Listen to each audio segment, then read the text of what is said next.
সারা পৃথিবীতে হয় হতে পারে, কিন্তু এটা কেউ মেনে নিতে চায় না। Accepted নয়। Bei Law মানে আইন তো পাবে এটা বারো। ইনসেস্ট। আইনস্টাইনের যে বিয়ে হয়েছিল যার সঙ্গে, আইনস্টাইনের Incest. সেকেন্ড ওয়াইফ, উনি তো কাজিন ছিলেন Einstein. Asha, would you like to speak something little bit regarding this on this topic? Okay, you speak a little bit, no problem. Speak. Wow. No, this is from law. It is forbidden between love between sister and brother, and also to cousin. To cousin, it is also forbidden by law. We call it incest, because he told it is the gains are defected and the children will be most they will be sick. Thank you, Miss Sirkar. Okay, and we are happy that you have come here to listen to Bengali poetry. I don't know you understand Bengali or not. All. Okay, thank you for coming here. Okay, next. আবার বিজয়দি আপনার কবিতা। এটা হচ্ছে শেষ আপাতত last part বই দেখি পাতাল, মাস্তুলের পাখি, তার কবিতা। তিনটে পরি আমার বাড়ি ঘুরতে এলো, একটা মেরুন, অন্য দুটো হলুদ সবুজ। কি চাই বলতে বলতে তিনটে পরি হাসতে হাসতে কাঁদতে লাগলো। তারপরে এক গভীর নদী, তিনটে খাতে একটা নদী গর্জালো খুব। একলা আমি ভাসতে ভাসতে হাসতে হাসতে দেখি পাতাল। তিনটে পরি রাক্ষসী মার, সকাল দুপুর এবং সন্ধে, ভীষণ কালো, রঙগুলি সব মুখোশ ছিল। অমনি ওদের সাজিয়ে পাঠায় দুর্বাসা রাত, ভীষণ ক্রুদ্ধ। রাক্ষসী মার তিনটে পোনা, লুকিয়ে আনিস কি সর্বনাশ। কাদের জন্য, কিসের জন্য? ওরা তোদের ভয় দেখাচ্ছে, তোরাও এখন সন্ত্রাসিত।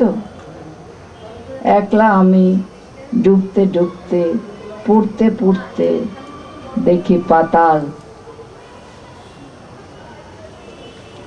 একটা নোট দিয়ে দিই সংযোজন, মানে শিক্ষক হিসেবে সন্ত্রাসিত কথাটা পজিটিভ, একটা ভুল হয়েছে, কিন্তু আমার ছন্দ তখন এসে গেছে, আমার কোনো উপায় ছিল না। এইবারে একটা করছি মিলির সঙ্গে একা সংলাপ। আমাদের সই বলে একটা সংস্থা আছে, তার থেকে আমার এক ফরমার বই বেরিয়েছে 15 টাকা। চৈতালির অনেক বড় বই বেরিয়েছে। চৈতালির এক ফরমারি বই বেরিয়েছে বিজয়দি। চৈতালির কোথায় বড় বই? চৈতালির বইটার একটা কালার কাভার আছে, আমারটা একদম সাদা সিধে, যেমন লোকেরা যেমন হয় তেমনি কাভার হয়, আমারটাও সাদা সিধে। আচ্ছা, এটা হচ্ছে এই যে মিলি, এ হচ্ছে আমার পুত্র। সে যখন ছোট বয়সে হস্টেলে চলে যায়, সেই সময় থেকে আমি তার সঙ্গে একা সংলাপ করে যাচ্ছি। সে চিঠিপত্র লেখে না, তার দুঃখ হয়, অভিমান হয়, সেগুলো জানতে পারি। তারপরে সে চাকরিতে যায়, কিন্তু আমার তো কথা বলতে হবে, তা আমি কি করে বলবো? আমি তাই একাই তার সঙ্গে কথা বলে যাচ্ছি, প্রায় ডায়েরির মতো। এবং গদ্যে শীত এসে পড়ল মিলি আমাদের জঞ্জাল কাদার শহরে, এই সুখের দিন। শুকনো পাতা, লাল হলুদ কার্পেটে ঢাকা রাস্তা, এই হাঁটার দিন এলো। বরফের দেশ থেকে অতিথিরা এসে ভিড় জমিয়েছে ইনস্টিটিউটে, নন্দনে, জোড়াসাঁকোয়, যেন সাইবেরিয়ার পাখি। মিলি, এতদিন গ্রীষ্ম ছিল আমার ঋতু, এখন দেখছি শীতও কিছু দিয়ে যায়। রাত জেগে মিউজিক কনফারেন্স, কত কাল পরে বলো তো। ত্রিপল ঘেরা মাঠে এক দঙ্গল পরিপাটি মানুষ, কিছু পরিচিত বন্ধু দু একজন, কষ্ট করে দুঃখ ভুলতে গেছে। অন্ধকার কাটতে না কাটতেই ওষ মাখা ঘাসের ওপর দিয়ে বাড়ি ফিরতে থাকি আমি, ভোরের শুরুটা দেখব বলে। যেন নেশায় টলমল মাথা যেন ফেটে যাবে। পেছনে ক্ষীণ হতে থাকা যশরাজের ভৈরবী, সামনে ডিম ভেঙে বেরিয়ে আসা ভরাট পরের দিনটা। শীত শেষ হওয়ার আগে বেড়াতে যাবে মিলি, যেদিকে পশ্চিম ঘাট, যেদিকে আরব সাগর। চলো বালিতে যাই, নোনা জলে হাঁটি। এসব ইচ্ছের কথা, আসলে তো কোথাও যাব না। নির্জনতা এক আকাশ ফুল, ধুলো মাখা চকমকি পাথর। জঙ্গলে নিয়ে যাবে এমনটাই বলেছিল লালা। তা বড় মানুষের খেয়াল কথা, সে কি সত্যি হয়? চা বাগানে আরেক জায়গায় নেমন্তন্ন ছিল, ছিল অযোধ্যা পাহাড়েও। এখন সঙ্গী নেই, সঙ্গীর সময় নেই, আমারই সময় শুধু বয়ে যায়, কেটে যায়, কেটে থাকে ঠান্ডা রোদ ঝলমল দিন, আমন ধানের দিন, বুড়ো মানুষের সর্বশেষ দিন, আর ফৌজি ছেলেটির ঘরে ফেরার দিন। মিলির সঙ্গে একা সংলাপ একদম অন্যরকম ভাবে লেখা মনে হয়। হ্যাঁ, অন্যরকম ভাবে লেখা বইটা, এই শেষ বইটা। বলছে অন্যরকম ভাবে লেখা এটা। না মানে ওটা তো এক ফর্মার বই, আরো অনেক গঠনটা অন্যরকম। এখন লেখা হয়েই যাচ্ছে, হয়েই যাচ্ছে, যেগুলো বই হয়নি তাও হয়ে যাচ্ছে।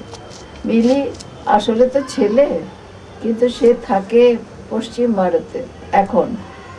কাজে যতক্ষণ তার সঙ্গে আমার দেখা না হবে ওই সংলাপ লেখাটা চলতে থাকে। এবং সে তোমারই মতো চিঠিপত্র লেখে না, সে ফোন করে বা ফোন করলে বিরক্ত হয়, কখনো কখনো দয়া করে কথা বলে, তাই SMS। আচ্ছা, এইটা তোমাকে যে বইটা দিয়েছি যশোধরা, তার ওই ছবির সঙ্গে, হিরণ মিত্রর ছবির সঙ্গে আমার কবিতা, যার অনুবাদ কুৎসিত হয়েছে, এটা আমি অ্যানাউন্স করে দিলাম। আচ্ছা, অন্ধের যেমন রং, এটা কোনো বইতে নেই, এটা সামনের বই যেটা বেরোতে যাচ্ছে, এই 2009 বা 2010-এই বেরোবে বইমেলায়। সেটার নাম হচ্ছে ঝড়ের সঙ্গে যখন দেখা, তাতে থাকবে। এটার নাম, কবিতার নাম অন্ধের যেমন রং, একটা ছবির ওপরে লেখা। আবার ফিরেছে অন্ধ, যে রাস্তায় লাঠি ঠুকে চলে গিয়েছিল, সেই রাস্তা চিনে ফিরে এলো। কেন? তার কিসের প্রয়োজন? আসে যেন নিতান্ত জরুরি। সে জানে না রাস্তা শেষে যে দাঁড়িয়ে, সেও দৃষ্টিহীন, চোখ কালো, পুরু ও গভীর। কল্পনায় সে দেখে দাঁড়ানো দুটো সাপ, মুখোমুখি স্থির, মাঝখানে দণ্ড নির্মমতা। সাদা ঢাকতে ঢাকতে কালো, আরো কালো, শ্বাসটুকু থমকে যায় যেন। দুঃসহ মুহূর্তে তার হাত পড়ে হঠাৎ এক টুকরো লালে। রং সে দেখে না, শুধু স্পর্শে লাগে আঁচ। ঘন গাঢ় লাল দণ্ড প্রতি তুলনায় অনুমানে তারও মুখ লালচে হয়ে ওঠে। অন্ধকারও কৃপা প্রার্থী নয়, কোন অন্ধ বেশি কালো টানে, কষ্ট পায়, এই সব গুপ্ত কথা কদাচিৎ ভেপসে ওঠে চাটাই কুলোয়। শিল্পের হাতলে লাগে আঁচ, সকলে জানে না। আরেকটা কোথাও নেই, সদ্য বেরিয়েছে, মিলি পড়বো। মিলির সঙ্গে এই সময় 26/11, সে এখন বম্বে থাকে। তার দুটি বাচ্চা, ছোট্ট ছোট্ট, একজন 6 না 7, আরেকজন 2। কাজে মিলি এখন রীতিমতো ভদ্রলোক। তার সঙ্গে কথা হচ্ছে 26/11 একা সংলাপ। আজকে 26/11/08 এর 1 বছর আজকে পূর্ণ হলো। মিলি, ভোর থেকে মনে করছি কত তাড়াতাড়ি তারিখটা পরিক্রমা সেরে ফিরে এলো। দেখছি কত দ্রুত এদিনটাকে ভুলে যেতে চেয়েছিল আমাদেরই লোকজন, সবটা পারেনি। মিডিয়া 3 দিন ধরে মনে করিয়ে দিয়েছে ওই এলো এসে গেল, যেরকম রেওয়াজ এখানে। কেন মনে হয় ওরা কেউ অনুভব করলো না সেদিনে 164 জন অসহায় মানুষের আকস্মিক মৃত্যু আর অসংখ্য আহতদের কথা? একটা উপমহাদেশ টাল খেয়ে গেল কিভাবে সেই কথা।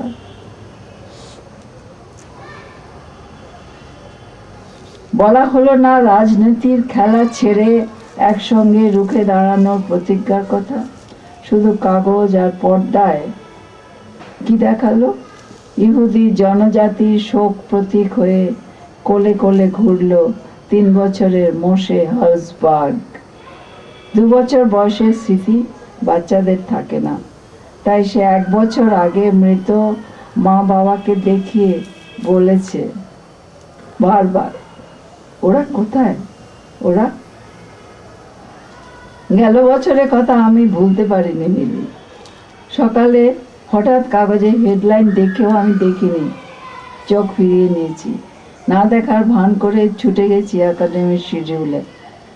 বুদ্ধদেব বসুর শতবার্ষিক সভায় আমার পেপার আছে। কি করে গেলাম আন্দাজ পাবে না কেউ, কিন্তু তুমি তো জানো, তুমি তো কাজে অবহেলা করো না। সেভাবেই বিকেলে ফিরে এসেই ফোন শুনতে পেলাম তুমি আগের রাতে শহরেই নিজের অফিসে কাটিয়ে সকালে বাড়ি ফিরেছ। টাইমস নাও চ্যানেল খুলে হিম হয়ে গেল আমার শরীর। সারা রাত চোখ মুছে মুছে সেই বিভৎসতা প্রত্যক্ষ করলাম। অথচ 1 বছরেই আমরা এতটা পরিবর্তনশীল হতে পারলাম। বুঝলি, পারলাম তো। এই দেশ ঝুঁকছে, এই দেশ ধুঁকছে শুধু মিথ্যে প্রতিশ্রুতিতে, রাজনৈতিকতার আড়ালে সন্ত্রাস, হিংসা আর স্বার্থ সিদ্ধির হৃদয়হীনতায়। সব অন্যায় যেন জলভাত, সবই যেন ক্ষমতার আস্ফালনের কায়দা। মিলি, এ পৃথিবীর শিশুদের বাসযোগ্য করে যাবেন যিনি বলেছেন, তিনি যে বেঁচে নেই এ তাঁর সৌভাগ্য। আমি আর আস্থা কথাটা বাকি জীবনে ব্যবহার করতে পারবো না, তাই আগেই চলে যেতে চাই, যেন যেতে পারি। তোমরা সুস্থ বাতাসে থেকে যেও। নমস্কার। আমরা একটা অসাধারণ অভিজ্ঞতা লাভ করলাম। আমাদের আজকের অনুষ্ঠান ছিল কথায় কথায় কবিতা। বিজয়াদি এমন কিছু কথা বলেছেন যেগুলো আমাদের কিন্তু ভালো লেগেছে, এবং এই কথাগুলো আজকে এখানে উনি না এলে আমরা শুনতে পেতাম না। কাজেই আমরা শরৎদার সঙ্গে এরপরে কথা এবং কবিতায় যাব। তার আগে আমি সংক্ষিপ্ত তাৎক্ষণিক অভিব্যক্তি জানানোর জন্যে অধ্যাপক সুজিত ঘোষকে বলবো। তিনি তার পাশে বসেই এতক্ষণ কবিতা শুনেছেন, তিনি তার তাৎক্ষণিক অভিব্যক্তি জানাবেন। আপনাকে ভীষণ বোর করলাম অনেকক্ষণ, আমি আর পারলাম না, কম করতে পারলাম না। না না, কি কোনো বড় হয়নি, আমরা একবারে হয়নি। আপনি আরো দুটো পড়তে চান? আরেকটি নারীবাদী কবিতা আমরা শুনিনি। সে একটি মেয়ে জন্মেছিল যে বোবা এবং বধির। সুতরাং আমরা খবর রাখি। আপনি নারীবাদী কবিতা আরো লিখেছেন? হ্যাঁ, শুধু একটাই নয়, শুধু পুঁথি নয়, তারপরেও না না না না, মানে আজকে আমার যে আসার আগ্রহ, এই কবি দম্পতি সম্পর্কে আমার আগ্রহ তৈরি হয় বেশ অনেক বছর আগে, বোধহয় 80-র দশক কোনো সময় চতুরঙ্গ পত্রিকার হ্যাঁ বুক রিভিউয়ে অনেকটা জায়গা আমি দেখতাম এবং কিছু কিছু লিখতামও, আর প্রবন্ধ অংশটাতে। তাই সেখানে শরৎবাবুর শ্রেষ্ঠ কবিতা এসেছিল, আমি লিখেছিলাম, এবং তারপরে একটা মজার ঘটনা ঘটে, সেটা নিশ্চয়ই শরৎদাই বলবেন। আচ্ছা, এবং বিজয়াদির সঙ্গে কবিতায় পরিচিত আমি, কিন্তু কথা হচ্ছে আজকে কবি যেভাবে পড়লেন, পড়ার মধ্যে নিশ্চয়ই সত্য যদি এই কবিতাগুলো পড়তো অন্যরকম একটা জোশ আসতো, কিন্তু তাতে অর্থের যে ব্যাপারটা কবি যেখানে যখন পড়ে দেন, ধরে দেন, তার যে অর্থ, সমর সেন যখন বলেন, উচ্চারণ করেন চকিতে বেপাড়ায়, সেই চকিতে শব্দটার মধ্যে যে মূর্ত হয়ে ওঠে গোপনে একটা লোক একটা খারাপ পাড়ায় ঢুকে যাচ্ছে, তো সেইটা কবি পারে তার কবিতাকে মূর্ত করে তুলতে। আমার আজকে এই কবিতা পাঠ উনি যেগুলো করলেন সেগুলো সবই ভালো লেগেছে, এবং পরে যে সংলাপ যিনি বলছেন যে সেই সংলাপগুলো কবিতাও হতে পারে, অনুগল্প কি হতে পারে না, আমার একটা প্রশ্ন। অনুগল্প, হ্যাঁ ওগুলো তো হ্যাঁ। গল্পই, পুরো কথাবার্তা তো ওই গল্প হতেই পারে, সেই অনেক গল্প আছে ওর ফলে মধ্যে। একটা জায়গা আছে যেখানে কবিতা হ্যাঁ। এবং গদ্যের সীমা একাকার মুছে হয়ে যায়, যায়, মুছে যায়। একাকার হয়ে যায়, সেইটা আজকে আমরা এখানেও পেলাম, এইটাই আমার মনে হচ্ছিল শুনতে শুনতে। আমরা এবারে শরৎদার কবিতা শুনবো, কথা বলবো, কিন্তু আমার যেন মনে হচ্ছে যে জায়গা বদল দরকার, কারণ ওই আলোটা তার এত দূর আসবে না। না, বিজয়াদি আমি চলে যাবো। আপনি চলে যাবেন, হ্যাঁ এদিকে চলে আসুন শরৎদা, আপনি ওখানে চলে যান, না হলে এই তারটা। অঞ্জন তুমি থাকো, তুমি থাকো, তুমি শরৎদাকে জাস্ট ওখানটায় একটু ইয়ে করে দাও। আচ্ছা, আপনারা একটা কথা মনে রাখবেন, আপনারা এভাবে কাট কাট হয়ে বসে থাকবেন না। উৎপল দত্তর নাটক আপনারা অনেকে দেখেছেন, আবার এখানে আমি দেখছি পরবর্তী প্রজন্ম তারা উৎপল দত্তকে জীবিত অবস্থায় হয়তো পায়নি। পারবেন না তো যেতে? হ্যাঁ। তার রয়েছে তো এদিকে, খুব অসুবিধা হবে। অঞ্জন তুমি নিয়ে যাও, আমি একটু মঞ্চটাকে। তা উৎপল দত্ত যে পিএলটি দলের নাটক আমি যখন তোমাদের বয়স হলো আমি দেখতাম, তখন একটা কথা বারবার বলতেন যে আমাদের অভিনেতারা খুব পাকা অভিনেতা, আমাদের ক্রোধ হবে। তখন আপনারা অনুগ্রহ করে আপনাদের অভিব্যক্তি জানাবেন। এটুকু যেমন একটা খালাসি টোলার অদ্ভুত গল্প বললেন, আমার এটা এত মজা নেই, বইটাই দিতে হবে, বইয়েই দিতে হবে, ওই বইয়ে ক্লিপ করতে হবে। আচ্ছা সত্য, এখানে একটা কথা বলি, হ্যাঁ। শরৎদা কবিতা পড়ার প্রথমেই বলে দিই যে শরৎদা এখনো শিলচরের সঙ্গে ওনার খুব যোগাযোগ আছে। হ্যাঁ সাহিত্যে উনি প্রায় এখনো লিখে থাকেন। হ্যাঁ তা আমার মনে পড়ছে বছর 10 আগে শক্তিপদ ব্রহ্মচারী শিলচরে বসে আছেন, এবং উদয়ন ঘোষ তিনি কিন্তু বর্তমানে কলকাতায় এসেছেন।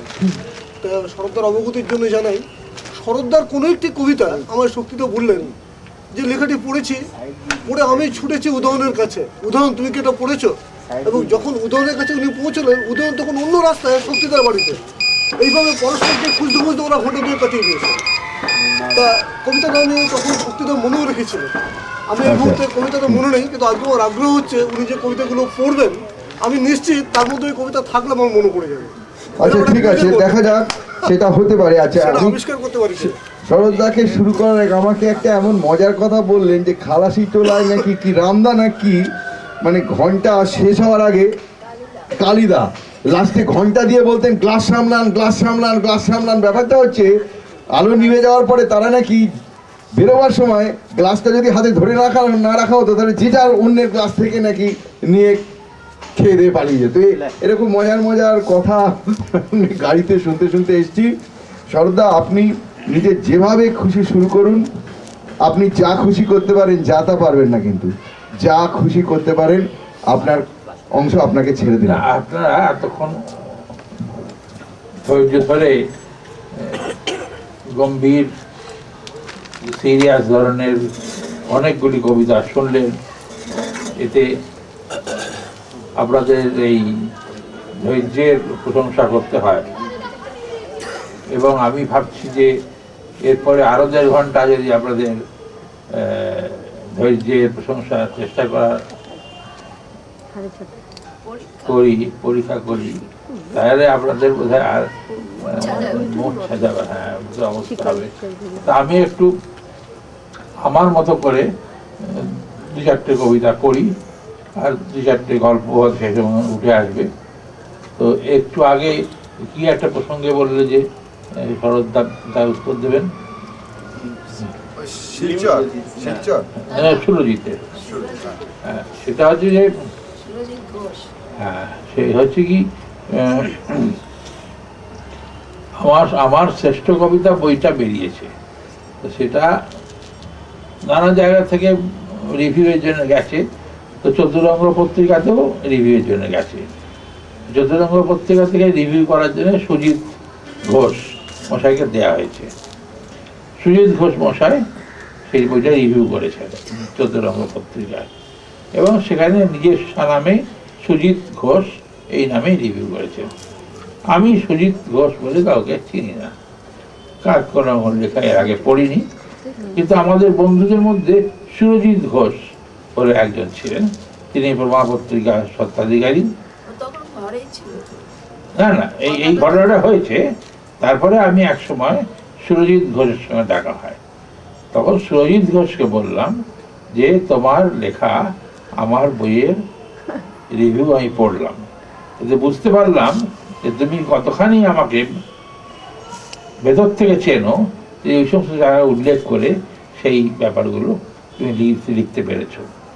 তুমি লিখেছ আমি কিন্তু বুঝতে পেরেছি। তখন সুরজিৎ ঘোষ একটু হেসে বলল, তাই তো, আশ্চর্য। পরে আমি যখন জানতে পারলাম যে ও লেখেইনি, আমি ওকে আইডেন্টিফাই করবো ভুল করে, তাহলে তো ক্রেডিটটা দিয়ে নিল যে আমাকে কতখানি জিনিস চেনো। আগে এই সুজিত ঘোষকে দেখে আমার মনে হচ্ছে কাকে আমি সেই কমপ্লিমেন্ট দিলাম। এটা যখন আমি এই কাহিনীটা কিন্তু শরৎদার কাছ থেকেই জেনেছিলাম, এবং এই কাহিনীটা কাউকে বলার মতো নয়, তো লজ্জার কাহিনী। কিন্তু শরৎদা একটা কথা বলেছিলেন, ওনার সঙ্গে তখন কোনো রকম পরিচয় আমার ছিল না, কিন্তু ওই কবিতার ভেতরে আমি যেটুকু প্রবেশ করতে পেরেছিলাম সেটা উনি বলেছিলেন যে এরকম অপরিচয় এবং এর মধ্যে দিয়ে সমালোচক এরকম ভাবে পৌঁছতে পারে কি না। আসলে সুরজিৎ ঘোষও আমার অন্তরঙ্গ বন্ধু ছিল, কিন্তু ওর ভেতরে ভেতরে একটা ইচ্ছে ছিল যে কাজটা ও করে উঠতে পারেনি সে কাজটা ও করে উঠেছে, এটা যদি প্রমাণিত হয়ে যায় তাহলে জিনিসটা থেকে গেল, থেকে গেল, কাজটাও করতে হবে না আর ক্রেডিটটাও থেকে গেল। স্বীকার করে নেবে ডক্টর।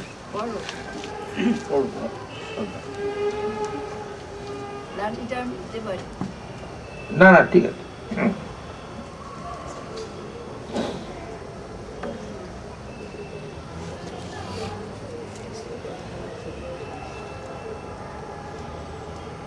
বইতে ক্লিক করা হয়নি, কিন্তু ওটা পড়ে যেতে পারে।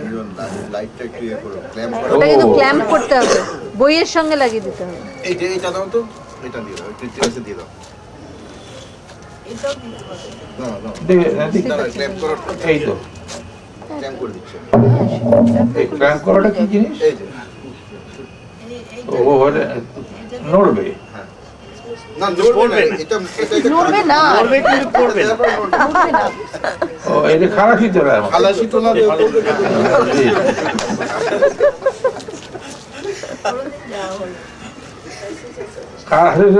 মেয়েদের যেতে দেয় না। না না, একটা কথা, বিজয়াদি গাড়িতে বলছে যে খুব রাত শরৎদার উপরে খালাসি তোলা একদিনও নিয়ে যায়নি বলে। না, মেয়েদের যেতে দেয় না। কে বোঝাবে?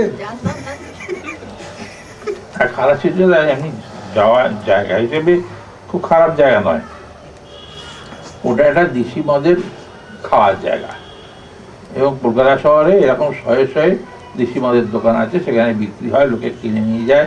গড়িয়াহাটা মোড় থেকেই দেখা যায় লোকেরা এদিক ওদিক তাকাতে তাকাতে কিনে নিয়ে যায়, কিন্তু দেখাবার কিছু নেই। ওটা আইনসঙ্গত প্রাপ্য জিনিস, ওখানে খাওয়া হয় বসে বসে। সান্তারাটা দেশি না? হ্যাঁ, সেটা দিল্লির দিকে পাওয়া যায়, আমি খেলাম। ওইসব পাওয়া যায়, মানে এই দিল্লির দিকে। কিন্তু কলকাতাতে যা পাওয়া যায় সেটা ধেনো, সেটা ধেনো। তো এইখানে সেটা ধেনো, দুর্গন্ধ আছে যেমন থাকে।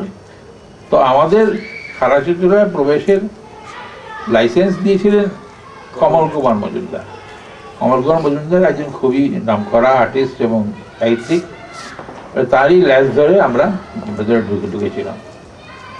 ভেতরটা খুব ইন্টারেস্টিং। একটা বিশাল হলঘর, তার টিনের চালা, সকাল 10টায় খোলে, রাত্রি 9টায় বন্ধ হয়। এবং দিনের মধ্যিখানে প্রচণ্ড উত্তপ্ত হয়ে ওঠে জায়গাটা, কারণ উপরে টিনের চালা আছে। আর সব রকম লোকই ওখানে আসে, বেশিরভাগই ম্যাথর শ্রেণীর লোকেরাই আসে। হ্যাঁ, সেরকম লোকই আসে, মানে যাকে আমরা বিপিএল বলি, তারাই ওখানে আসে। কম পয়সায় কিনতে পাওয়া যায়, 6 টাকা 4 টাকা এরকমের ছোট বোতল পাওয়া যায়।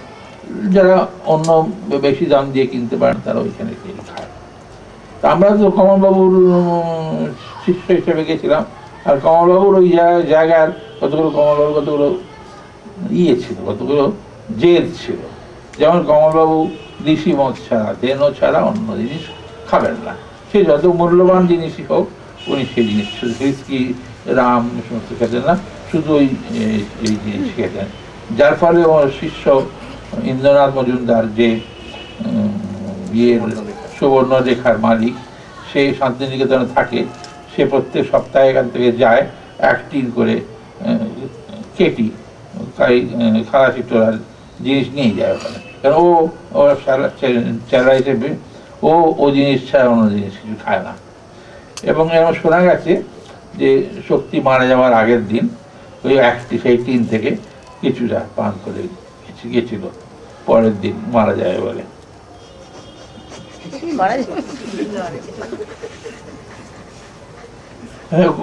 কতজন লোক এতে প্রসাদিত হয়েছে।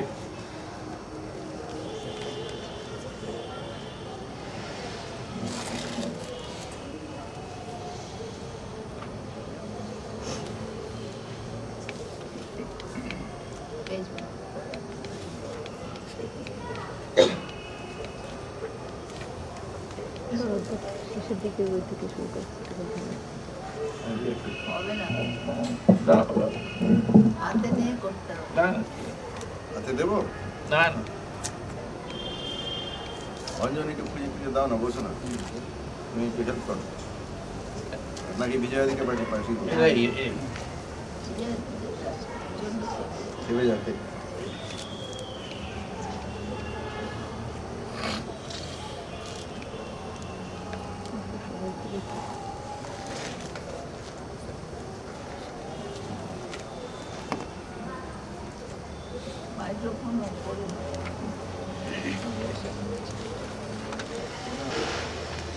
প্রথম যে কবিতাটা এটা নয়, এইটি ঠিক আছে।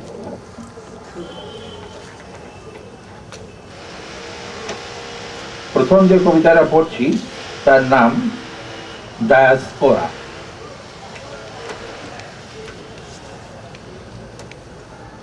আমেরিকায় বঙ্গ সম্মেলন চলছে, জুলাই মাস, বেশ গরম, লম্বা দিন, ছোট রাত, জিন্স আর শার্ট পরে ঘুরে বেড়ায় মেয়ে পুরুষ। পুরুষদের মাথায় কদম ছাঁট চুল, মুখে কাঁচা পাকা দাড়ি। কলকাতা থেকে গুণী অতিথিরা এসছেন। আজ সুবিনয় রায়ের গান ছিল, মাতিয়ে দিলেন সভাকক্ষ। অ্যারিজোনা কিংবা ডেট্রয়েট কোনো একটা শহর, সারা দেশ থেকে ড্রাইভ করে বাঙালিরা পৌঁছেছে, কেউ বা প্লেনে চলে এসছে। সুবিনয় রায়ের গান বলে কথা। রাত 2:30, দুজন গান পাগল বাঙালি ঘুরতে ঘুরতে হোটেলের রিসেপশনে। সুবিনয় রায় কত নম্বর ঘর? ঘুমোচ্ছেন? না না, ঘুমোলে চলবে না, আমরা অনেক দূর থেকে এসেছি, আমরা তার জ্যান্ত গলায় আরো গান শুনতে চাই। অগত্যা শিল্পী ঘরের দরজা খুললেন। এই তো সুবিনয় দা। দুজন ওর পায়ের ওপর ঝাঁপিয়ে পড়ে, তারপর তাকে কোলে তুলে নেয়, বলে হারমোনিয়ামটা বিছানায় তোলো মাইরি, আবার গাও, একই লাবণ্যে পূর্ণ প্রাণ প্রাণের সহে গাও, আজ কেমন করে গাইছে আকাশ, কণাটুকু যদি হারায় তাল হয়ে প্রাণ করে হায় হায়। কি থমকে গেলে কেন? ডলার চাই? বেশ তো, এতে আর লজ্জা কি? এই নাও। দুজন ডায়াসপোরা মাতাল কয়েকটা ডলারের নোট গুজে দিল শিল্পীর পকেটে। সুবিনয় রায় রাজা গুরু গেয়ে যান। 5টায় ভোর হলো, দিনের আলো ফুটলো, তোমার গলাটা আমরা সোনা দিয়ে বাঁধিয়ে দেবো আসছে বছর। এই কথা বলে অতিথি জীবন চলে গেছে। সুবিনয় রায় হারমোনিয়াম নামিয়ে রাখলেন, চুপচাপ বাথরুমে গেলেন, নোটের গোছা ভাঁজ করে বালিশের তলায় রেখে আবার শুয়ে পড়লেন।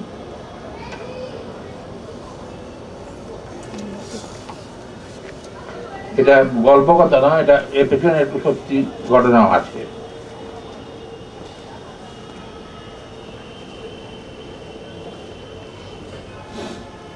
বাঁচার অধিকার। প্রশ্ন হলো কাকে রাখবো আর কাকে নিশ্চিত মৃত্যুর মুখে ঠেলে দেব? এই প্রশ্নের একরকম সমাধান করেছেন রাজ্য সরকার। সুন্দরবনের অধিবাসী 273টি বাঘ খাদ্যের অভাবে গ্রামাঞ্চলে ঢুকে পড়েছে। তাদের নিরস্ত করতে অভয়ারণ্য থেকে 100টি হরিণ এনে আপাতত ঝড়খালির জঙ্গলে ঢোকানো হলো। অশোক মজুমদারের ছবিতে বেচারাদের বনবাসে যাওয়ার দৃশ্য আমরা দেখলাম।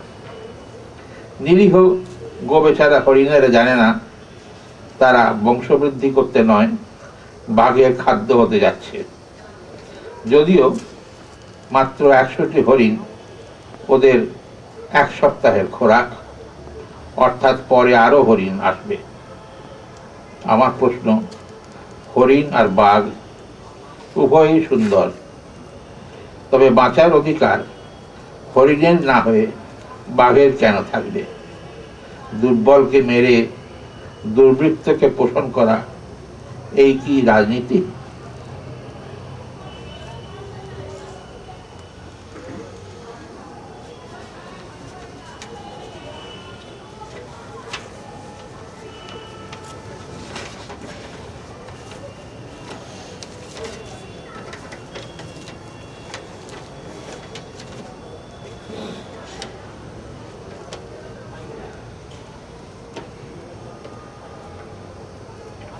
রূপসী বাংলা।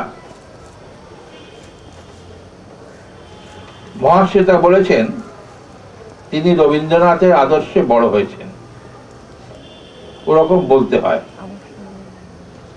রবীন্দ্রনাথ চাননি নিঃস্ব শ্রেণীর পাঠকদের জন্য সাহিত্য রচনা করতে। তার গানে আছে বেদনা, আনন্দ, খেলা, প্রার্থনার কথা। আর পিপাসা হায় নাই মিটিল। এই পিপাসা জলপানে মেটে না, আরো কোনো উৎকৃষ্ট অলিক বস্তু পান করার বাসনা আছে পিপাসার মধ্যে, কিন্তু ক্ষুধা নিয়ে তার উৎকণ্ঠা দেখি না আমরা। যদিও তার জন্মের বহুদিন আগে এদেশে অন্নাভাব ছিল, দুর্ভিক্ষের বর্ণনা ছিল লক্ষ্মীর পাঁচালীতে। আজও 40% জনসংখ্যা দারিদ্র সীমার নিচে বাস করে। দারিদ্র একটা সংস্কৃতি, দরিদ্র নারায়ণ সেবা একটা পূর্ণ কাজ। রবীন্দ্রনাথের সমস্ত রচনাই শিক্ষিত মধ্যবিত্তদের জন্য লেখা, যাদের সুশীল সমাজ বলা হয়। মহাশ্বেতা রবীন্দ্রনাথের আদর্শে বড় হলেও তার অন্তরে সাহিত্য রচনার প্রেরণা ছিল না। তার প্রেরণা ছিল বাস্তব জীবনকে প্রত্যক্ষ করা, তার গোপন রূঢ়তাকে অনুভব করা ও প্রকাশ করা। যেমন আজ থেকে 30 বছর আগে পুরুলিয়ায় শবরেরা বছরে একদিন ভাত খেতে পেত, বাকি 364 দিন খেত বুনো ফলমূল। নতুন শালপাতায় ঢালা গরম ভাত খেতে বসেছে ওরা, পাতে নুন আর লঙ্কা। মহাশ্বেতা জানতে চাইলেন, কি দিয়ে খাবো? একজন বলল, ভুগ দিয়ে মেখে খাও। রবীন্দ্রনাথ এই নিরন্নদের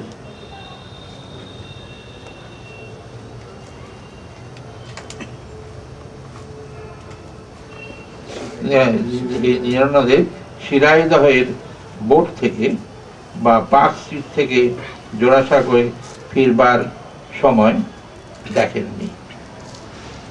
এরা তার পাঠক নয়। এখন মহাশ্বেতার মতো লেখক যদি সুরুচি ভুলে নির্যাতনের প্রকৃত রূপ প্রকাশ করেন, তাহলে আমরা তাকে গ্রহণ করব না।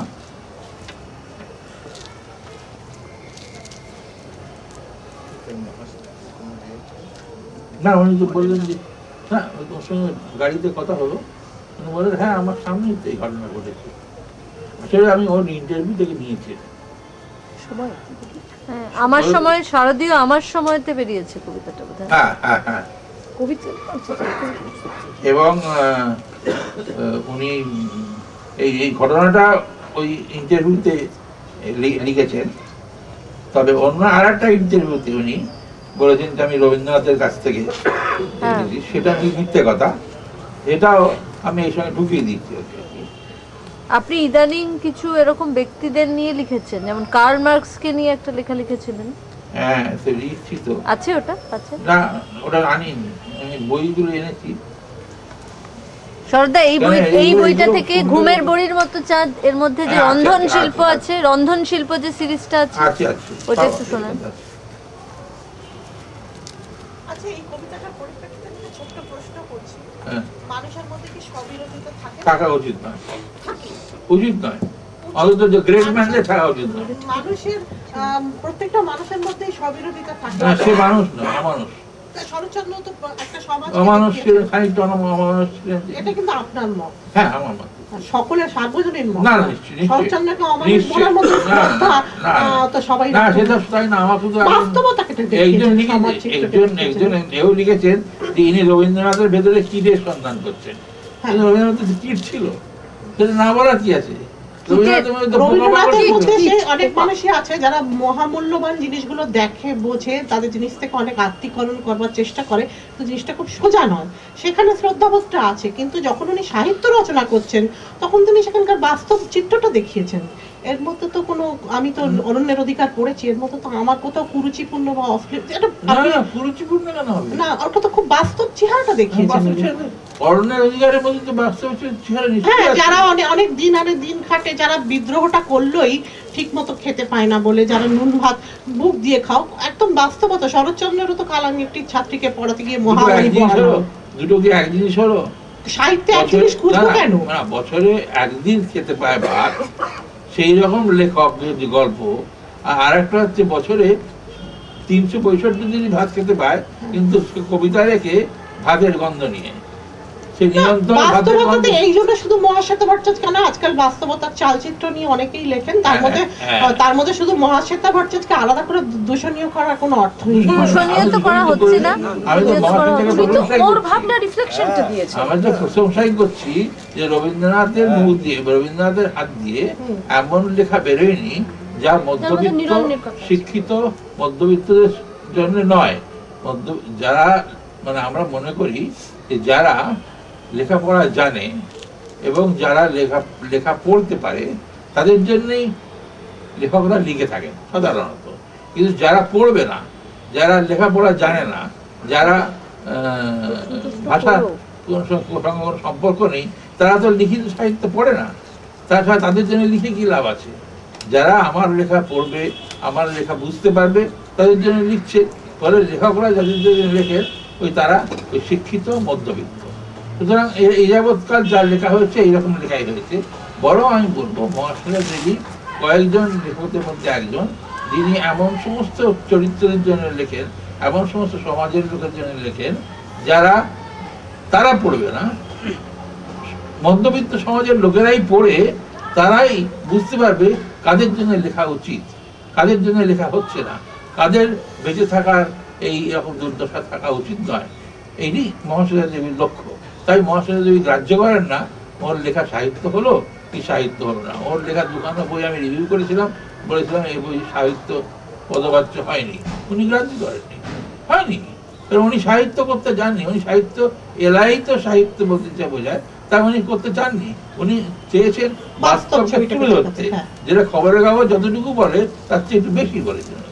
সেটাই আমি বলতে চাইছি, সবিরোধতা থাকে মানুষের মধ্যে, পুরোটাই মানুষের মধ্যে কিছুটা আমরা কিছু কিছু হয় কি কিছু কিছু কিন্তু এখানে সবিরোধিতা আসছে কোথায়? না সবিরোধিতা অর্থ হচ্ছে যে যার মধ্যে দুটো বিরোধী সত্তা আছে। না সেটা তো বুঝি, মানে তো উনি রবীন্দ্র অনুরাগী কি করে হন? এখানে তো একটা সত্তায় উনি কিন্তু মহাশ্বেতা দেবীর মধ্যে কি বলতে চান ওর কথা নিয়ে আমি আসলে বুঝতে পারছি না মহাশ্বেতা দেবীর মধ্যে সবিরোধিতাটা কোথায়, মানে আপনি ওনার কথা বলতে না না মহাশ্বেতা সবিরোধিতা বলি চৈতালি রবীন্দ্রনাথকে ভালোবাসেন বলে বা তার থেকে ঠিক আছে,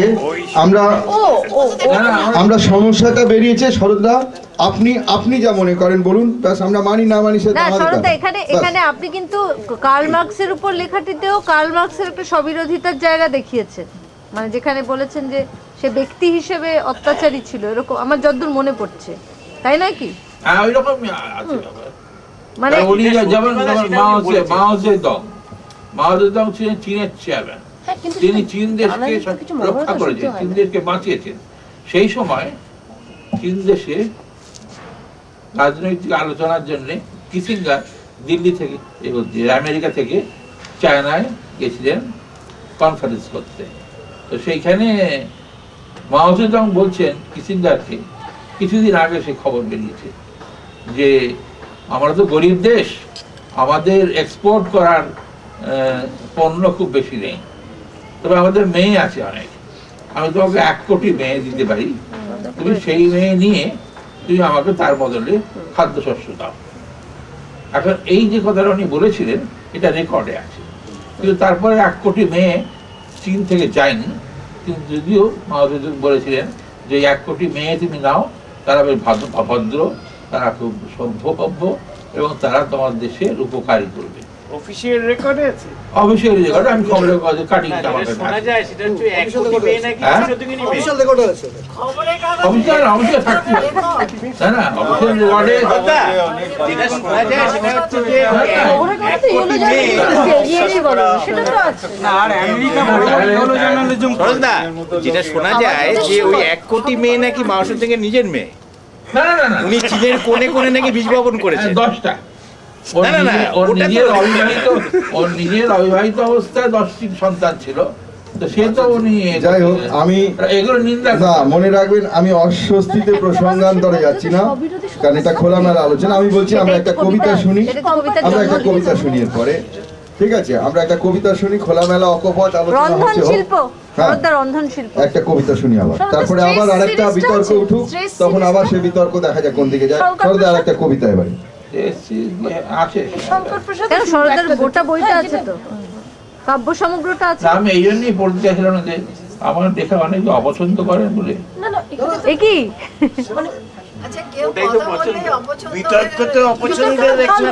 আপনার লেখা বিতর্কিত, সেই জন্যই পছন্দ আমাদের, মানে সংঘর্ষ নির্মাণ। কবিতা শুনি না, এগুলো চলবে, কবিতা তার সঙ্গে একটু কেচ্ছা সন্ত্রাসিত বিজয়দের ভাষায় সন্ত্রাসিত স্ক্যান্ডাল চাই জীবনে, এটা সন্ত্রাসিত পরিবেশ চাই। সন্ত্রাসিত, হ্যাঁ, বিজয়দের ভাষায় স্ক্যান্ডাল চাই, স্ক্যান্ডাল। এই হচ্ছে তুমি যেমন বললে 1 কোটি সন্তান নিজের ছিল। সে মহাত্মা গান্ধী তো আমাদের জাতির জনক, সব ভারতীয় মহাত্মা গান্ধীর জনক। আমাদের ঠান্ডা লেগে যাচ্ছে, বিছানা এই নিচেরটা এটা আমার বই, এটা যেন কেউ না ছেড়ে দেয়, আমার পয়সা দিয়ে কেনা বই। আমার বই যেন কেউ ছেড়ে না দেয়, ছেড়ে দিলে শরৎদাই কিনতে পারে, ভুল করে নিজের ব্যাগে কিনতে পারে।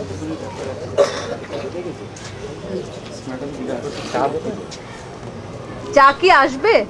চা আসার জন্য ব্যাকুল হয়েছে। হ্যাঁ, চা হতে হতে কবিতা। হ্যাঁ, ছাড়া করতে বলবেন আর এক ক্ষেত্রে চিনি দিয়ে। অনেকেই চিনি ছাড়া খাওয়ার লোক আছে, দিতে বলুন। এই আবার খালাসি টোলা খালাসি টোলা না সন্তোষ ঘোষ হয়ে গেছে। তাহলে এটা টেবিলের ধর্ম আর স্ববিরোধিতা দুটোই কাজ করছে।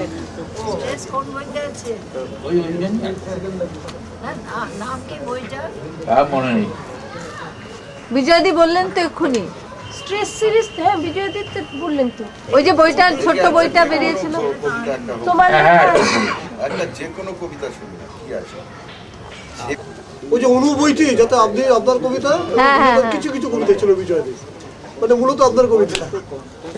ওই বইটার নাম কি কেউ জানেন? মাঝখানের দরজা, ছোট বই, মাঝখানের দরজা। ও মাঝখানের দরজাতেই তো বিজয়দের কবিতা আছে পেছনে। মানে ঘুরিয়ে পড়া যায় না এদিক দিয়ে। আচ্ছা, চোখে গোল চশমা কে কাকে বলছে? বাজার থেকে ফিরে এসে দেখি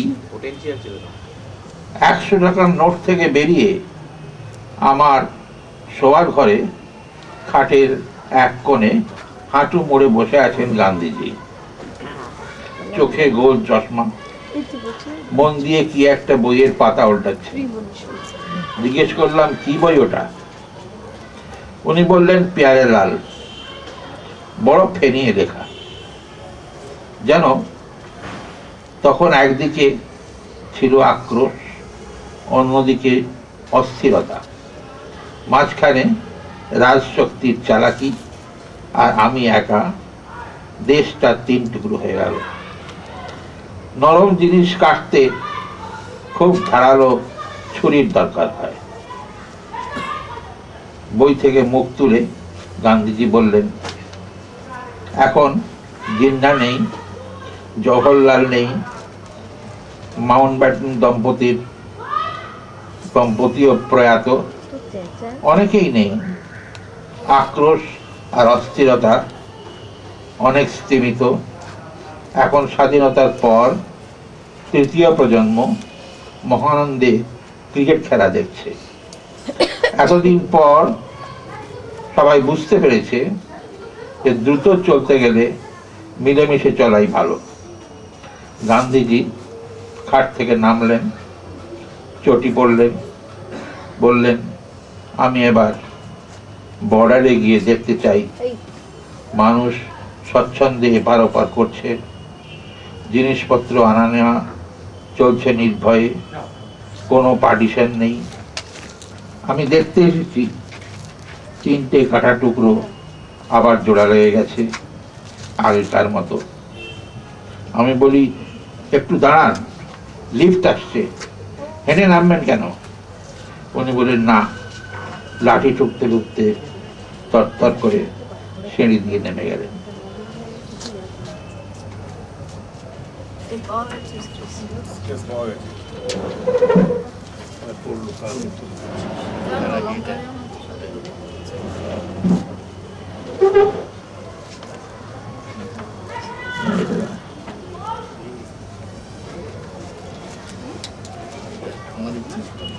ও তাই, দাঁড়ান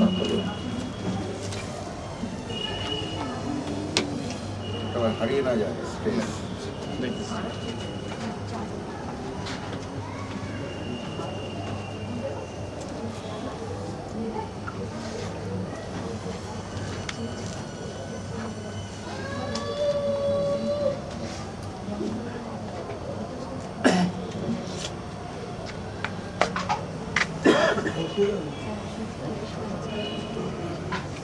মেঘদূত। জলে ভাসছে পল্লীগ্রাম, ভেঙে পড়ছে জল, আলোর অসুবিধা হচ্ছে।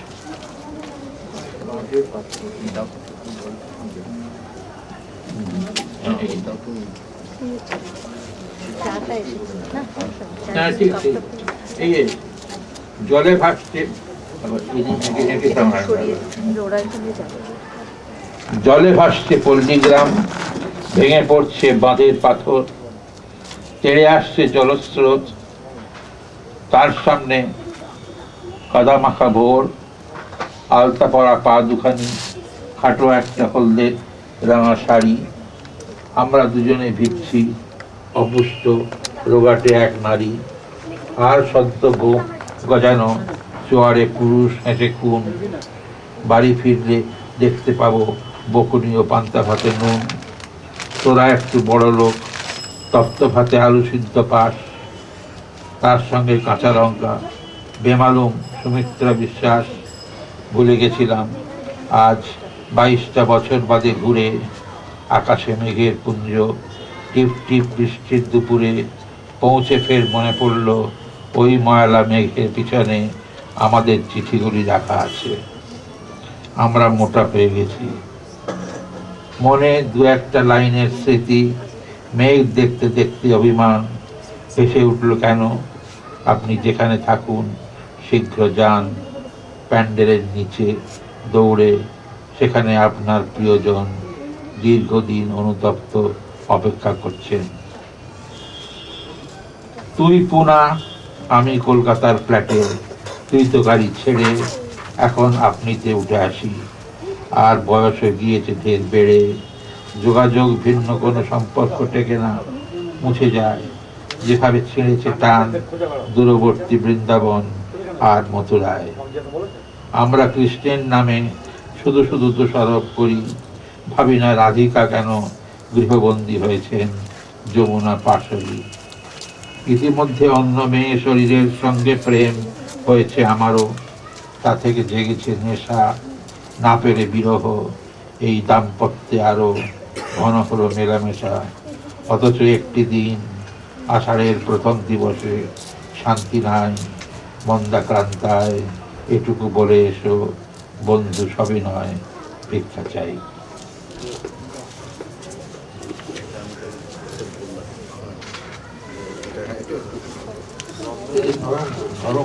করে দেয়া এই কবিতাটা ভাবুন, কালিদাসের মেঘদূত থেকে রবীন্দ্রনাথ হয়ে অনেকেই মেঘদূতের ওপর লিখেছেন, কিন্তু শরৎদার দেখার যে ভঙ্গিটা, সেটা মেঘদূতের অনুষঙ্গে থেকেও যে নতুনত্ব, সেটা আমার খুব ভালো লাগে। আমি সেই জন্য শরৎদাকে এটা পড়তে বললাম।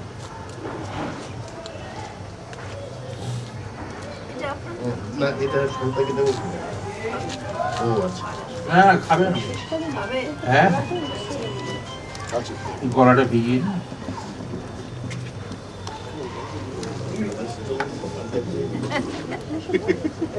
শরৎদা গলা ভেজানোর জন্য আমাদের শুধু চাই আছে। হ্যাঁ দেখছি তাই।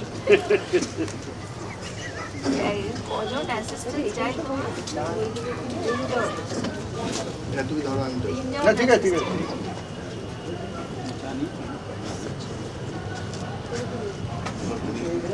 হ্যাঁ ঠিক আছে, এই বেশ খুব এটাকে সামলাই। এটা হলো স্ট্রেস দাম দিয়ে একটা কবিতার সিরিজ আমি লিখেছিলাম, 20টা কবিতা। এগুলো গদ্যে লেখা। আর সেই একটা পিরিয়ড চলছিল আমার জীবনে, যখন নানা স্তরে নানান রকম টেনশনের মধ্যে আমার জীবন কাটছিল। সেই সময় লেখা 20টা কবিতা লেখা হওয়ার পর আমার কতগুলো শরীরের অসুবিধার সৃষ্টি হলো। প্রথমত ইস্কিমিয়া শুরু হলো, পাইলস শুরু হলো, কতগুলো শরীরের বিকার শুরু হতে লাগলো। তখন ডাক্তারকে দেখানোতে ডাক্তার বললেন যে আপনি ওই স্বপ্নের মধ্যে পাওয়া জিনিস লিখে ফেলার জন্য জেগে উঠে লিখবেন না, এটা গ্রাহাম গ্রিনের বই থেকে আমি পড়েছি যে গ্রাহাম গ্রিন স্বপ্নের একটা ডায়েরি লিখতেন। শুধু ঘুমিয়ে যে স্বপ্নটা দেখতেন সেটা ঘুম থেকে উঠলেই ভুলে যাবেন এই ভয়ে উনি সঙ্গে সঙ্গে যেই ঘুম থেকে ভাঙতো সঙ্গে সঙ্গে ডায়েরিতে স্কেচ করে নিতেন, দিয়ে আবার ঘুমিয়ে পড়তেন। সকালবেলা উঠে সেগুলো মেজে বসে।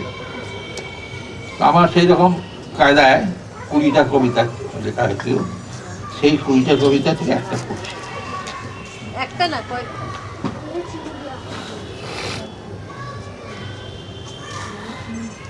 পুরনো রাজবাড়ি ভাঙা হচ্ছে শঙ্কর প্রসাদ। আমি কিছু আসবাব কিনতে চেয়েছিলাম। রক্তের চেয়ে লাল কার্পেট এক টুকরো, লাইব্রেরির দেরাজে লুকোনো একজোড়া বিলিতি তাস, নিজের চামড়া পাহারা দেওয়া বাঘের তরল চোখ। পেলাম না। দামি জিনিস সেসব নিয়ে গেছে লোকে আগেই। পড়ে আছে ভয় ভর্তি চিলেকোঠা, শিশুর নাগালের বাইরে পুতুল রাখার কুলঙ্গি, ধুলো চাপা অপরাধের গন্ধ। পুরনো রাজবাড়ি ভাঙা হচ্ছে। চৌকাঠ সমেত প্রকাণ্ড দুপাল্লা দরজা শোয়ানো, তার ওপর লাফাচ্ছে একটা টুপি পরা লোক। খাঁটি বার্মা সেগুন, লাখ টাকা দিলেও পাবেন না। আমি জানতাম ওই একখানা দরজার কাঠে আমার গোটা বাড়ির আসবাব হয়ে যাবে, ছোট মানুষের ছোট ছোট জিনিস। কিন্তু মনে হলো এখন শুয়ে আছে, যদি দাঁড়িয়ে ওঠে হঠাৎ, তখন ওর ধারে কাছে যাওয়ার সাধ্য আমার থাকবে না। আচ্ছা, অত বড় দরজা আর কোনোদিন দাঁড়াবে না, তুমি ওকে বিশ্বাস করো শঙ্কর প্রসাদ?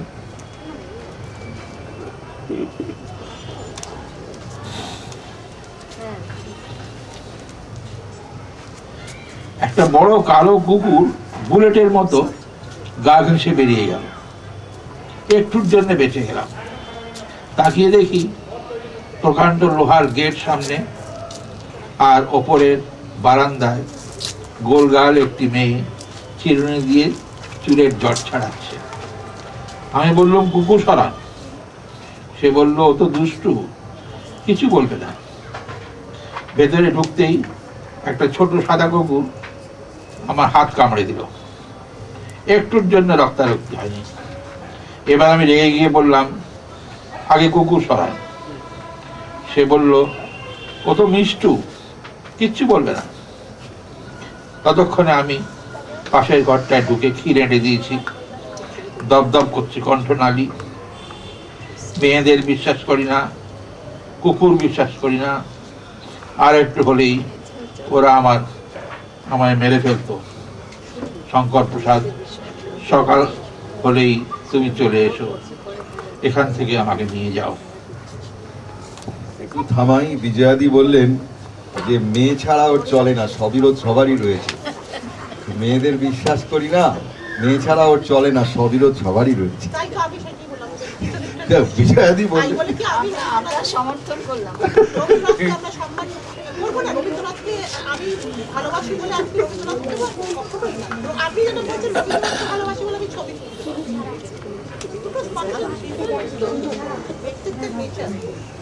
আরো কবিতা শরৎদা।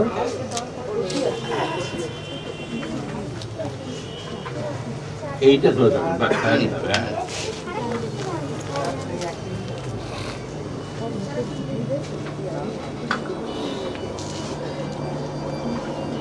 ভোজন পর্বের পর আমি সাবান দিয়ে হাত ধুতে চাই। যেমন কাম চর্চা না করলে প্রেমিকার উপর থেকে মন সরে যায়, তেমনি খাওয়ার ব্যাপারে নিষেধ জারি হলে আর বাঁচার ইচ্ছে থাকে না। খাওয়া যে শুধু খিদে মেটাতে নয়, পেট ভরাতে নয়, পুষ্টি সঞ্চয় করতে নয়, এ কথা বুঝতে হবে। ওরা বলছে কলিং বেল মাপের ছোট এক বাটি ভাত খাবেন দুপুরে,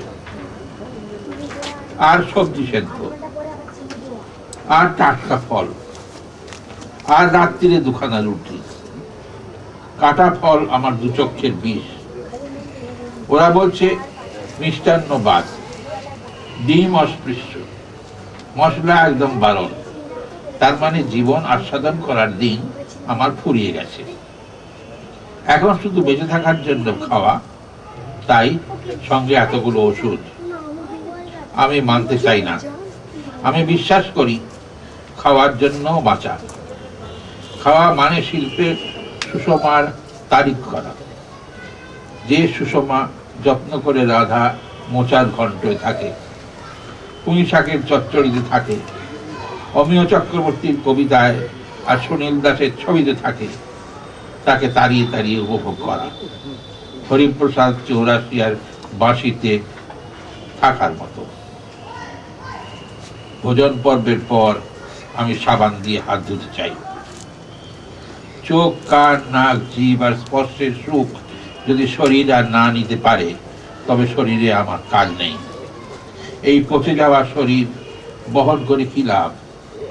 নিষিদ্ধ জগৎ থেকে আমি কি একটি শিশু হাসির, যুবক যুবতীর হাত থেকে হাত ধরে হেঁটে যাওয়া দেখে মুগ্ধ হতে পারবো?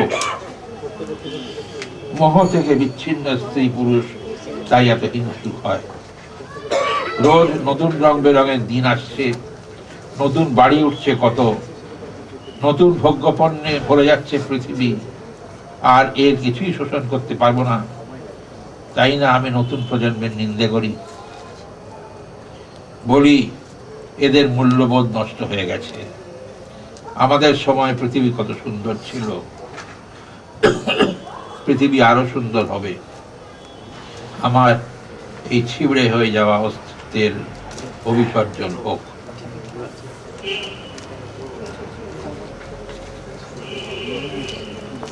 ইতিবৈদ্যের কথা। প্রথম তো প্রতি বছরই কেউ হয়। পরীক্ষায় প্রথম হওয়ার জন্য 6 জন টিউটার আর আলাদা কোচিং। স্কুলের স্যারেরা আর মা বাবা বিষম উদ্বিগ্ন। তারা পারলে সে ছাত্রের হয়ে উত্তরপত্র লিখে দেন, যেন একটি ঘোড়ার পেছনে 10 লক্ষ টাকা বাজি ধরা।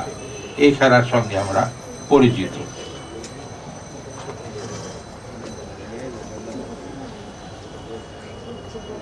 ইতিবৈদ্যের মুখে প্রথম বিভ্রান্ত হাসি ছবিতে দেখেছি।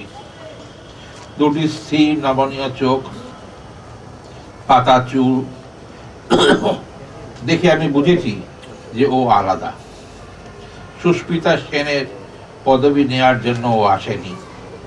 ও যে সাধারণ নয়, বিশেষ, সে কথা জানতো ওই চাপা মেয়ে, বানভাসী বাড়ির অংশীদার। মাত্র 16 বছরের অস্ফুট জীবনে অসাধ্য কিছুই নেই যে এই পৃথিবী কেবল সুবিধাভোগীদের জন্য নয়। মুখ্যমন্ত্রী ডেকেছেন, এখন ও শান্ত সমাহিত। এখন মিডিয়া ওকে তুলে নিয়ে নাচবে কিছুদিন। উচ্ছ্বসিত না হয়েই ইতি সব মেনে নেবে কতদিন। তারপর হাসি মুখে পা টিপে ওকে সেরিয়ে উঠতে হবে।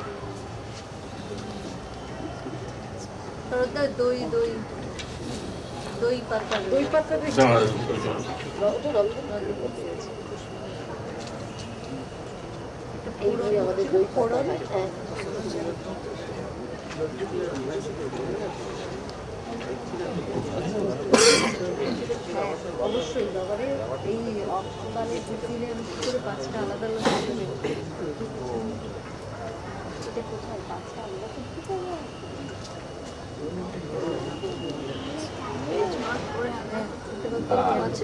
চিনি ছাড়া চা কেউ কি চিনি ছাড়া চা চান?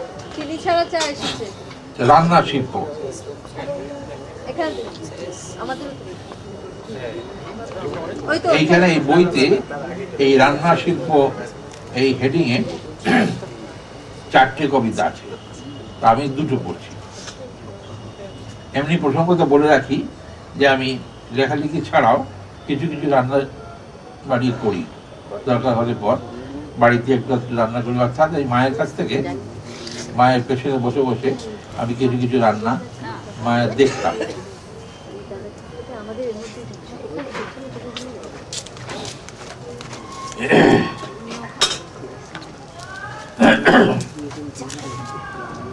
আমাকে দিয়েছিল চিনি ছাড়া ওই যাই হোক সব চিনি ছাড়া যা দেবে এখানে সরকার দই পাতা 1 লিটার দুধ ঘন করে নাও, ঠান্ডা হতে দাও। 100 গ্রাম টক দই ঘেটে মসৃণ করে রাখো, ওদের মিলন হবে। মাটির পাত্র হলে ভালো, না হলে চিনে মাটির বাসন। দুধ কুসুম গরম থাকতে টক দই ভালো করে মিশিয়ে নাও। একটা কাঠের তক্তার ওপর দুধের পাত্রটি বসিয়ে ঢাকা দিয়ে দাও। তারপর মোটা কাপড় দিয়ে বেশ করে মুড়ে দাও, যাতে ঠান্ডা হাওয়া না ঢোকে। ওম পেলে মিলন সার্থক হবে। 4 ঘন্টা ওইভাবে থাকুক, ঘর থেকে বেরিয়ে এসো। তারপর ঢাকনা খুলে দেখবে দই স্থির হয়ে গেছে, জল কাটছে, মাঝখানে নাড়াচাড়া করতে নেই। দই চমকে গেলে কখনোই বসবে না। দুধ কাটিয়ে ছানা করা সহজ, দই পাতা সহজ নয়। একজন সহানুভূতিশীল মানুষের স্নেহস্পর্শ পেলেই দুধ জমে দই হয়। দইয়ের মধ্যে প্রাণ আছে, সে প্রাণ স্পর্শকাতর, এই কথা স্মরণ রাখা উচিত। বাজারে যে মিষ্টি দই পাওয়া যায় তা অকবিতা।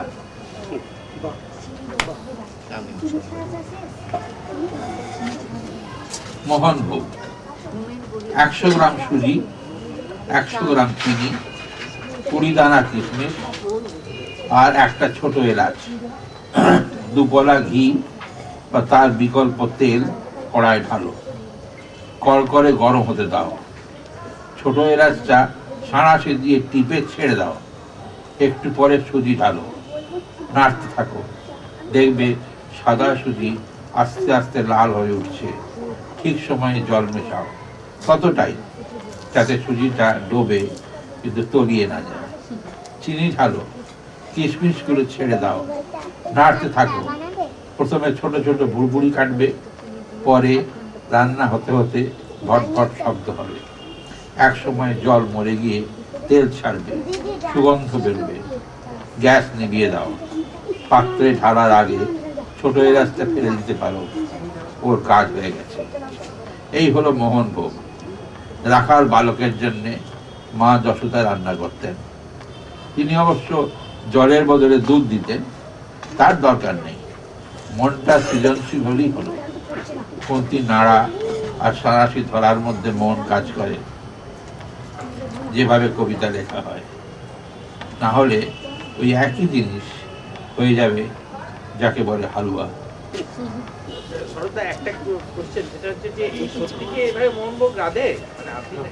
হ্যাঁ, আমি হ্যাঁ ওই দেবদেবীরা রাধে আমি দেখেছি।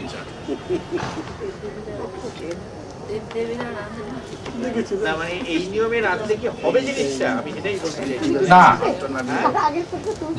যেটা কথা হচ্ছে যে এই কবিতার লেখাটা এই সব রান্নার লেখার মধ্যে অন্য জায়গায় লেখার কথা বলতে যা বলেছি, এই কবিতার লেখার মধ্যে একটা মনোযোগ দরকার, যে মনোযোগ যত্ন করে রান্নার মধ্যে আছে। না না, সেটা তো আমি পরিষ্কার। মানে যারা রেসিপিটা কি এরকম নাকি টেকনিক্যালি সাউন্ড কি রেসিপি? টেকনিক্যালি সাউন্ড মা রাখতেন, আমি মায়ের দেখে নকল করেছি। সাউন্ডই বলা যাচ্ছে। মানে একটা খাদ্যবস্তু হবে এইভাবে রাঁধতে, মানে এরকম রান্না করে এরকম এই ফলো করে রান্না করে চৈতালি বলেছেন যে ইট ইজ অল রাইট। আচ্ছা, এইটা হচ্ছে ঘটিদের মোহনভোগ। আর বাঙালিদের মোহনভোগটা একটু সাদাটে, একটু সাদাটে। ওই পুড়িয়ে দিয়ে কালো কুচকুচে করলে ওটা ঘটিদের মোহনভোগ হয়। আর আরেকটা কথা, হালুয়ার মোহনভোগের তফাৎ কেউ যায় না। হালুয়া মোহনভোগের তফাৎ হচ্ছে উচ্চারণে। হালুয়া ইজ হালুয়া, মোহনভোগ ইজ মোহনভোগ। এইখানে হচ্ছে কবিদের শব্দ ব্যবহারের পরীক্ষা। এটাই আমি বলতে চাইছি যে আপনি কবিতাটা যে লিখেছেন না, আপনার মাথায় কি রেসিপিটা কাজ করেছে, না আপনার মাথায় যে যেটা একটা কিছু রান্না হচ্ছে এটা কাজ করেছে? আসলে আমার মাথায় ধান করেছে একটা জিলিপির প্যাচ। ব্যাপারটা সেটাই, এই জিলিপির আচ্ছা, সেইটাই হালুয়া আর হচ্ছে। মোহনভোগে একটা তফাৎ আছে, সেটা হচ্ছে এখন জানা গেল। মিহিদানা এবং দরবেশের যে তফাৎ। সেটা কি একটা ডালা পাকিয়ে যায় আর একটা ডালা পাকায় না, প্রত্যেকটা দানা আলাদা থাকে। এই যা যারা পাঠিয়ে যায় তার যেগুলো অপর সেটা হালুয়া, যেগুলো সেটা হালুয়া এবং লে হালুয়া। না, কিন্তু শব্দ ডেলা পাকাচ্ছে কি পাকাচ্ছে না এটা বোঝা যাবে কি করে? পড়তে পড়তে পড়তে পড়তে পড়ার ধরনে আল্লাহ সবাই তো বুঝবে না। এগুলো ফেলে এই যা সবাই বুঝে আসে রেখে, যা সবাই বুঝে জন্য আসে। হালুয়া নয়, মোহনভোগ নয়। লে হালুয়াটা বলা হয়। মানে যখন ঘেটে যায় সবকিছু তখন বলে লে আছে। হ্যাঁ, লেতে গিয়ে দেখেছি কোনো হালুয়া নেই, মানে লে হালুয়া বলে কোনো হালুয়া করেছে করতে গেলাম এক আর হলো আরেক, তখন বলে লে হালুয়া। না। লাদাখে লে শহরে গিয়ে লে হালুয়ার খোঁজ করেছিলাম, নেই। প্রোডাক্ট ব্যাস ব্যাস, এবারে হালুয়া হয়ে যাচ্ছে, স্বীকারোক্তি। পড়তে হবে কবিতা, হালুয়া হয়ে যাচ্ছে, কবিতা পড়তে হবে। স্বীকারোক্তি। আমি বলতে পারতাম রোজ এক মুঠো ভাত খাবেন আর রাত্রিরে দুখানা রুটি, এক বাটি তরকারি আর এক টুকরো মাছ, নুন কম চিনি বাদ। আমি বলতে পারতাম রোজ 3 মাইল হাঁটবেন, 8 গ্লাস জল খাবেন, সিগারেট না, মদ না, টেনশন না। কিন্তু আমি বললাম অন্য কথা, বললাম জীবন ক্ষণস্থায়ী, অধর্ম করুন, প্রেম করুন, পরকীয়া, আরাম করুন, উপভোগ করুন, কার্পেটের ওপর সঙ্গম সেরে তুলতুলে বিছানায় গিয়ে ঘুমন, যা খুশি খান, যত খুশি খান, মোটর গাড়ি চড়ে ঘুরে বেড়ান, ভোগ থেকে ভোগান্তি, তখন রাত্রি জেগে জেগে আকাশের তারা গুনুন, মোটা হয়ে যান। আমি বললাম শরীর খারাপ হলে আমি দেখব, আমার হাতের মুঠোয় বড় বড় পরীক্ষাগার, nursing home, gym, physiotherapy centre, beauty parlour, সব কটা বাতানুকূল, 82,000-এ পেসমেকার প্যাকেজ, 2.5 লাখে বাইপাস, 4.5 লাখে টাটকা কিডনি সহ ট্রান্সপ্লান্ট, ক্রেডিট কার্ড চলবে, অল্প সুদে ক্যান্সারের বীমা শুদ্ধ ঋণের ব্যবস্থা করে দেব, আপনার কিচ্ছু গায়ে লাগবে না। আমাকেও তো খেয়ে পরে বাঁচতে হবে, দুনিয়ার লোকের উপকার করার জন্য তো আমি ডাক্তারি পাশ করিনি। আমারও ফ্ল্যাট চাই, দামি গাড়ি চাই, বিদেশ ভ্রমণ চাই, ছেলে মেয়েদের উত্তম উচ্চশিক্ষা চাই, অবসরের সঞ্চয় চাই, ডাক্তারকে অসুস্থ হতে নেই। তাই আমি গোপনে রোজ 3 মাইল হাঁটি আর বউয়ের শাসন মেনে চলি। আমার হাইট 5 ফুট 8, আমার ওজন 70 কেজি। কার্পেট বানানটা এখানে কি? কার্পেট বানানটা কিসের? কার্পেটের উপর সংগম সাথে কার পয়রে ভেঙে লিখলে কি হবে? কারু কার্পেট শব্দকে ভেঙে লিখলে কি হতো? এটা সুজিত দত্ত।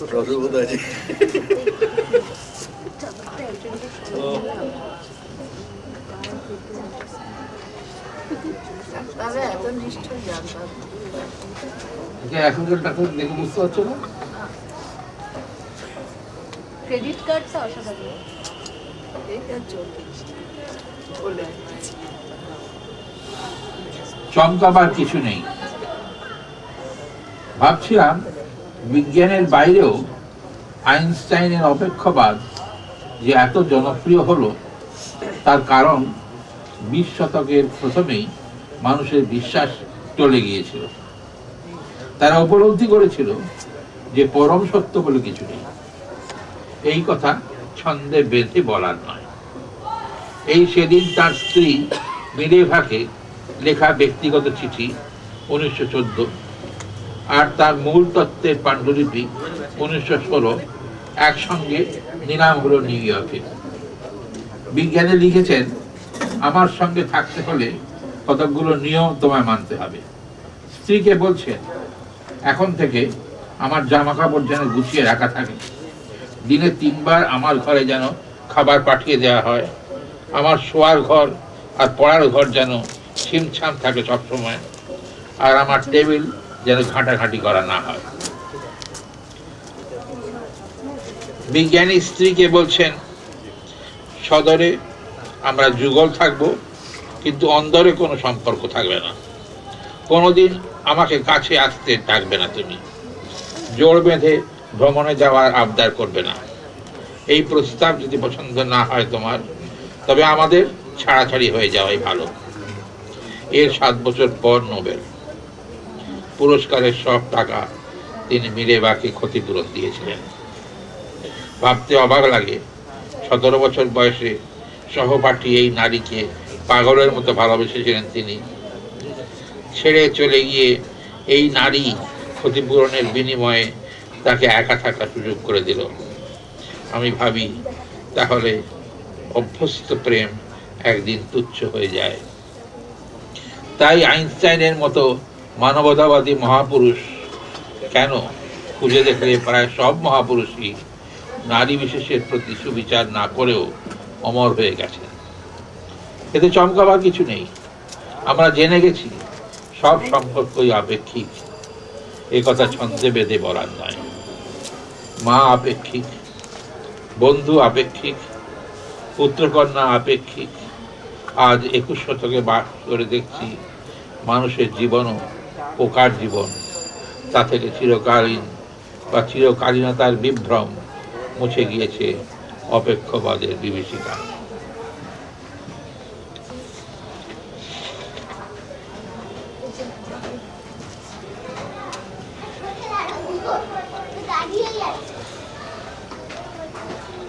মুরদ হাতে লাগছে।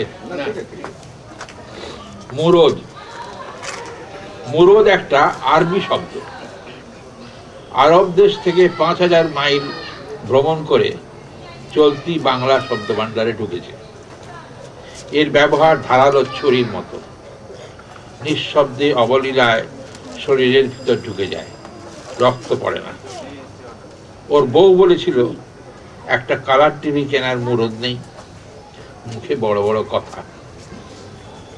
মেট্রো রেল স্টেশনে লাইনের ওপর ঝাঁপিয়ে পড়লো একটা শরীর, প্যান্ট শার্ট পরা, নাকের নিচে গোঁফ, পায়ে জুতো মোজা, পকেটে নীল রঙের ভাঁজ করা রুমাল, তাতে সুগন্ধ, সেই সঙ্গে একটা ভাঁজ করা কাগজ, তাতে লেখা, আমার মৃত্যুর জন্য কেউ দায়ী নয়। রাগ নয়, অভিমান নয়, এই মুরদ শব্দটা অদৃশ্য ছুরি মাখনের ভিতর দিয়ে ছুঁয়েছিল এক অবসাদের বিন্দু, যার ফলে জীবন থেকে চুপচাপ কেটে পড়া যায়।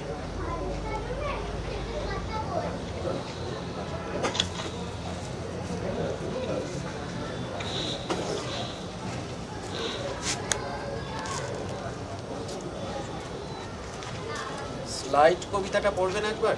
কি স্লাইড? স্লাইড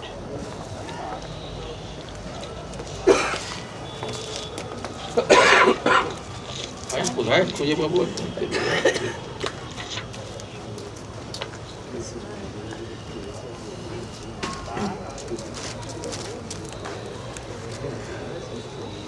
এটা খুঁজে পাওয়া আমার বড় মুশকিল।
আচ্ছা ঠিক আছে। উত্তরপাড়ায় যেতে হবে তো?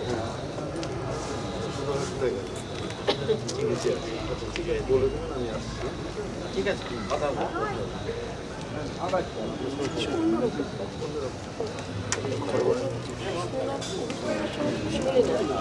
আর পরে আরেকটা শুনে আমরা শেষ করি। এমনি দেরি হয়ে যাচ্ছে। আর আমার যা ডোজ দেওয়ার হয়ে গেছে, শেষ। হ্যাঁ, আচ্ছা দুহিতা এটা পড়ে শেষ করে দিচ্ছি। দুহিতা। বিজ্ঞাপনে একদল বাচ্চা ছেলে মেয়ে খেলতে খেলতে দুধ খাচ্ছে, আর দূরে দাঁড়িয়ে হাসছে দুটো গরু ঘাস ছেঁড়ার দাঁত বার করে। গরু কি হাসতে পারে? আমি ভাবি, গরু কি ওদের মায়েদের ঠাট্টা করছে? দুধ স্বাস্থ্যকর, বাছুর তা পায় না। খড়ের বাছুর দেখে গরুর পালান ভারী হয়ে ওঠে, আর মানুষ সেই পালান থেকে দুধ বার করে নেয়। এই দোহনের কাজ একসময় বাড়ির আইবুড়ো মেয়েরা করত। কি অদ্ভুত না? তাই তাদের বলা হতো দুহিতা। এখন সর্বত্র জার্সি গরুর চাষ। ডেনমার্কে দেখেছি দুধের গরু আর মাংসের গরু আলাদা। সেখানে যন্ত্র বসিয়ে দুধ দেওয়া হয়, ট্যাঙ্ক লরি বোঝাই করে দুধ যায় পনির কারখানায়। মনে হয়েছে পৃথিবীর 3 ভাগ দুধ আর 1 ভাগ মানুষ। যথেষ্ট মাখন মালাই তুলে নিয়েও দুধ পড়ে থাকে। দুধ ভেসে যায় উন্নত দেশগুলি, দুধে ভেসে যায় উন্নত দেশগুলি। অতিরিক্ত দুধ শুকিয়ে গুঁড়ো করে ওরা তা বস্তাবন্দি হয়ে গরিব দেশে চালান হচ্ছে। তার মধ্যে হাবিজাবি মিশিয়ে পুষ্টিকর খাদ্য তৈরি করছে মানুষ। মজার মজার নাম দিচ্ছে। বিজ্ঞাপনের বাচ্চারা খাচ্ছে, কিন্তু স্কুলের বাচ্চারা পাচ্ছে না।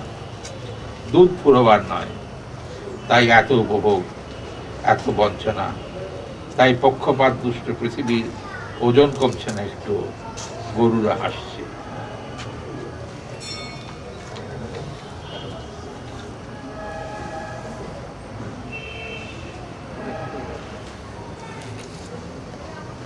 লোক কমে গেছে নাকি? না, আছে। এই তো সব এদিক ওদিক স্ক্যাটার্ড হয়ে রয়েছে। না না, লোক কেউ কমেনি, সবাই আছে। না, একটু কমে গেলে ভালো। এই শেষ কবিতা। ওরে বিহঙ্গ।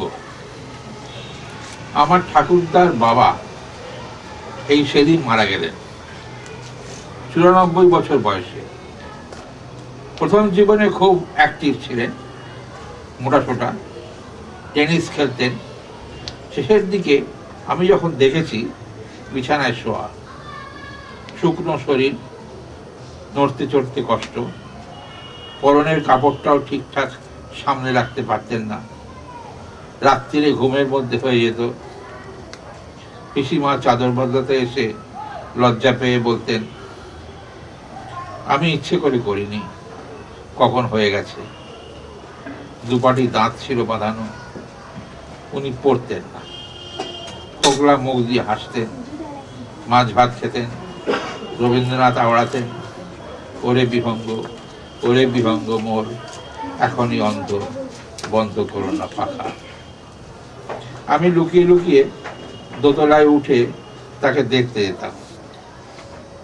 তার নঙ্কু দেখতাম, এইটুকু।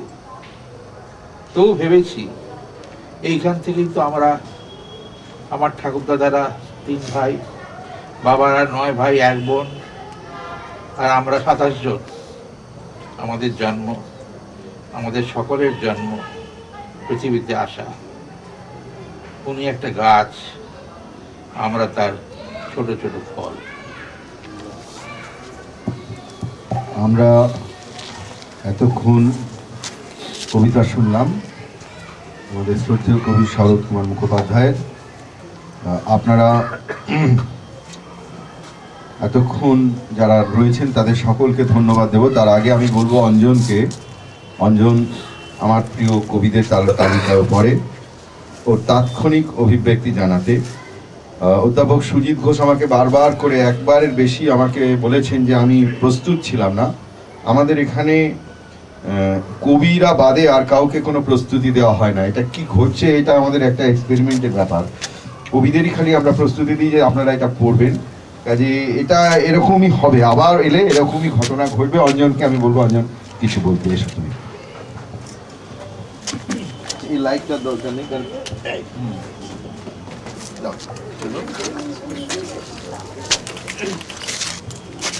আমি খুব বেশি বলতে চাই না। সত্যি চট্টোপাধ্যায়ের একটা কবিতায় পড়েছিলাম, খুব বেশি দিন থাকবো না, আমি থাকতে চাই না, খুব বেশি দিন বাঁচবো না, আমি বাঁচতে চাই না। তো আমিও বলি খুব বেশি কথা ঠিক এই কবিতা পাঠের পর বোধহয় আর উচিত নয়। তার কারণ হচ্ছে শরৎদা এবং বিজয়াদি যেভাবে যে কবিতা পড়লেন, সেই কবিতা পাঠের যে অভিজ্ঞতা, সেইটা আজকে আমাদের একটা মস্ত বড় লাভ। আমাদের ছাত্র জীবন কেটেছে ওনাদের কবিতা পড়েই আমরা, আমাদের বয়স বেড়েছে। ঠিক এইরকমভাবে কাছে কবিতা পাঠ শুনতে পাবো, এটা আমাদের একটা বড় সৌভাগ্য।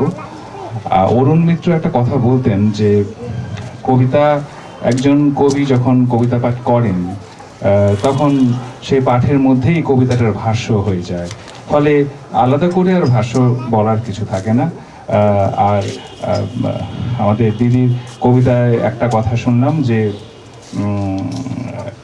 যে অভিজ্ঞতা হলো গান শোনার পর, পরের দিনটা কাটবে বুক ভরা এক অনুভূতি নিয়ে। আমি বিশ্বাস করি আমরা যে কবিতা পাঠ শুনলাম, আমাদের আগামী দিন কাটবে বুক ভরা অনুভূতি নিয়ে। এটুকু বলি আমি বক্তব্য শেষ করছি। আপনাদের সকলকে ধন্যবাদ জানাচ্ছি। আবার বলছি, আমাদের অনুষ্ঠান শেষ নয়, এবারে শুরু হলো। সেটা হচ্ছে আপনারা যতক্ষণ খুশি থাকতে পারেন, আমরা আছি। আপনারা আমাদের বই দেখবেন, ঘরের ভেতরেও বই আছে, বাইরে বই আছে। আপনারা ইচ্ছে করলে বই কিনতে পারেন, নেড়ে ঘেটে দেখতে পারেন, আপনারা গ্রাহক হতে পারেন, আপনারা যেভাবে খুশি সময় কাটান। আপনারা এসেছিলেন এই শীতের মধ্যে, এটা আমাদের খুব ভালো লাগলো। অনুষ্ঠান আমরা এখানে শেষ করছি। আচ্ছা, শব্দহরিণ আজকে আমাদের বেরিয়েছে বর্ষপূর্তি সংখ্যা, সবুজ রঙের, খুব বেশি কপি নেই, দেখতে পারেন। এটা আমাদের 1 বছরে পা রাখলো কাগজটা, আপনারা দেখতে পারেন আমাদের কাগজ।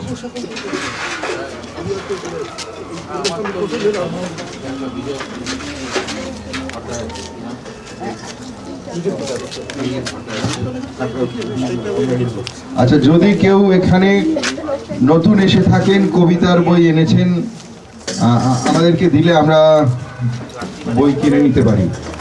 যদি কোনো কবি এসে থাকেন, তার কবিতার বই বেরিয়েছে, আমাদের দিলে আমরা কবিতার বই এখনই কিনে নেব।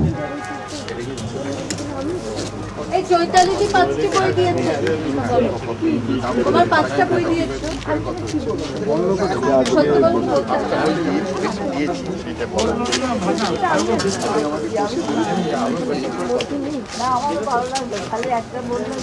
আমার